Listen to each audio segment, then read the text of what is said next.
Hello everyone and welcome back to my channel. Today I want to do something slightly different with you. I received some orchid flasks with seedlings in a recent haul, and of course I can't keep them in there forever. So today I decided to take you along the process that I decided to do to take them out of the flask and kind of get them ready for their new homes. And so yeah, without further ado, let's get the video started.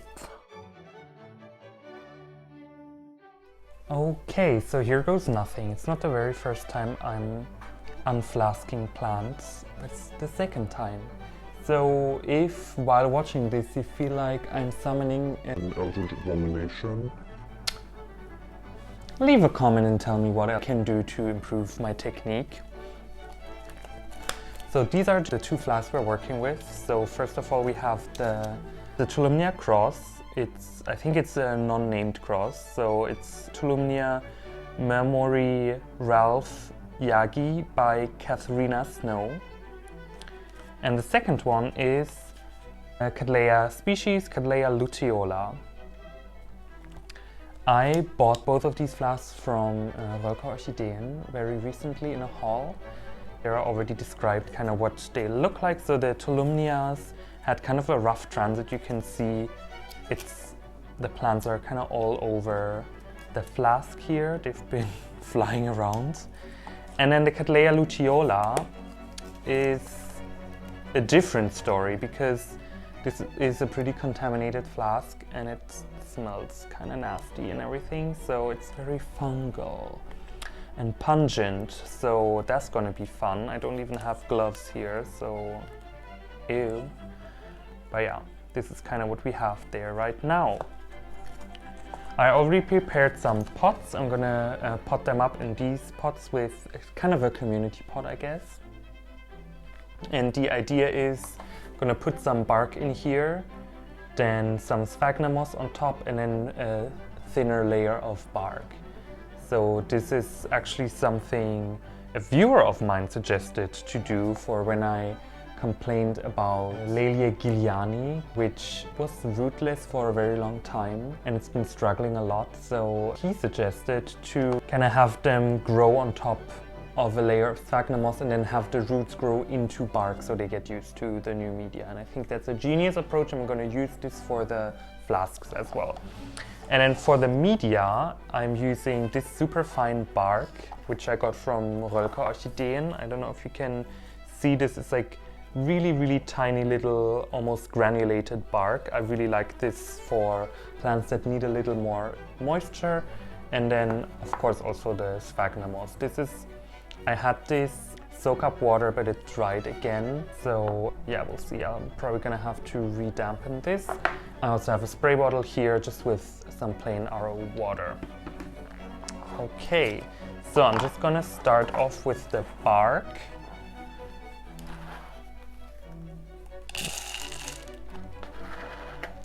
It's a little dusty and I hope the noises aren't too annoying.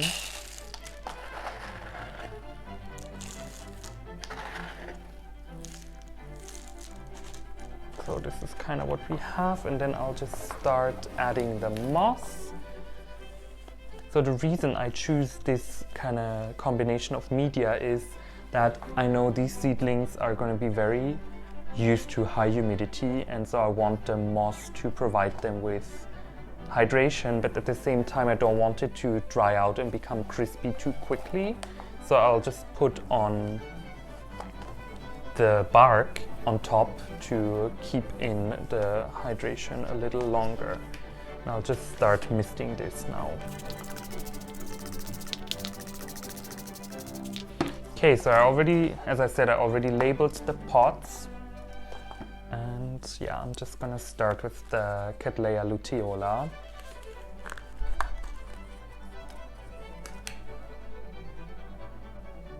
So this is what we're working with. Very interesting. This is a bit amorphous, I guess, so I didn't really expect that, but I guess this is the root down there, and here we have a growth. So that's really interesting. It's It's the first time I see Cattleya at that young age, to be honest. And then here, just covered in media, we have the next ones. Okay, I'm gonna have to rinse those off quickly because I can't really work with this. Okay, we're back. This is what the plants look like right now. Just kind of bouncing all over. Yeah, this is definitely a root, which I would of course like to go into the media. And right now I'm just sitting them down here like that. They have, I guess, okay roots, but here you can see this one is a little weakened. There's has some rot here. I don't know if I can focus on this, but it looks like this one this might not make it, to be honest. This has some dead root tips and the rot, as I said, so this is kind of the little problem child. Okay, then here I have the next ones, and I'm just gonna plop them down here. And yeah, let's see what they're gonna do, how they're gonna develop. This one is already producing a second growth, I think. You can really see this. I feel like this is one of the more advanced seedlings in this batch.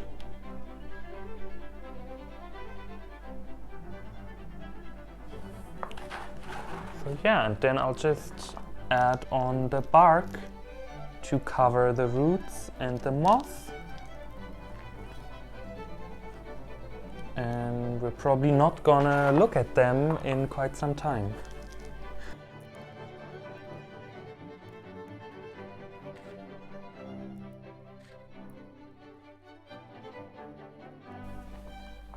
Okay, and I'm just spraying them down with the water again. So now they're definitely going to have to recalibrate their metabolism. So far they've been relying on very rich media to grow in, and on top of that it's been very humid in their environment. I've had the flask open now for a few days just so they can get used to maybe a little drier air. See how they're going to deal with the change in scenery. This has been the Cattleya Luteola and then now the Tolumnias, and I think those will have to be rinsed as well. But as you can see, these ones seem a little bigger and maybe more developed, just at first glance. Ugh. I should have covered the table. This is what it looks like. The agar, delicious. And yeah, I feel like these ones are already a little more developed than the Cattleya seedlings. But yeah, I'm just dividing them out right now. This is a very bushy plant, or are these several? I think this is really one seedling, this one here. And then we have one more here. Okay. Ugh. Let me just rinse those off and I'll be right back. Okay, so I'm back. We have these 4 very big ones and then 2 smaller ones, and I feel like in this, like this one might actually be several plants, and probably if I fiddled around with it a little more I could probably separate them, but I kind of don't want to damage the plants right now. Definitely very good root growers, so that's always a good thing. And yeah, then just like for the Cattleya, I'll just plop them in here and then we'll see what they are going to do. I guess maybe moss is a little water retentive for the Tolumnias, but yeah, we'll see. I feel like I can always just water this one less than the Cattleya and it should be fine. Okay, thanks a lot for watching the video. I hope you enjoyed. As I said, I'm not experienced in dealing with flasked orchids at all. This is the second time I worked with them. If you spotted any mistakes, please let me know what I can improve next time. This is kind of what we're working with, so I'll keep you updated on any new developments that they go through. And until then, thanks a lot for watching. Thanks a lot for subscribing if you have. And I'll see you next time. Boom! Get them, poltergeist.